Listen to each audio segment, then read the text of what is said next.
30 naman ang patay, 5 nawawala dahil sa matinding pagbaha sa Yemen.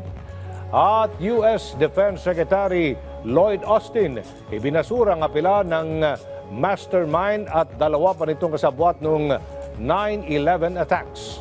Si Joy Salamatin sa sentro ng balita. Aabot sa 30 ang patay habang daan-daan naman ang naapektuhan sa matinding pagbaha sa Hodeidah City sa Yemen. Ayon sa mga otoridad, aabot sa 500 kabahayan ang apektado ng pagbaha habang 5 ang nawawala.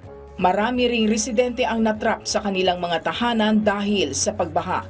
Nagsasagawa na rin ang United Nations Population Fund sa Yemen ng assessment at response operations sa lugar.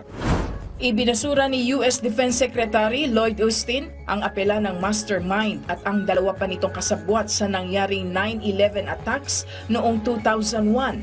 Sa isang memorandum na nilagdaan ni Austin, tinanggalan ng otoridad si Susan Escalier na nag-oversee ng Guantanamo War Court ng Pentagon na pumasok sa anumang pre-trial agreement sa kaso.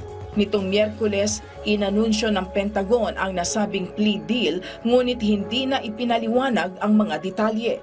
Lumabas sa ulat ng New York Times na pumayag na umapila na guilty sa pakikipagsabuatan si Khalid Sheikh Mohammed na isa sa mga pinagkakatiwalaang tiniente ni Osama bin Laden. Nagkaroon ng 30% pagtaas sa inquiry mula sa mga bagong tennis fan sa isa sa mga pinakamalaking tennis club sa Beijing, China. Matapos ang pagkapanalo ng Chinese athlete na si Zheng Qingwen ng gintong medalya sa Paris Olympics. Nitong weekend ay nakalaban ni Zheng ang Croatian tennis player na si Donna Vekic sa women's singles ng tennis. Joy Salamatin para sa Pambansang TV sa Bagong Pilipinas.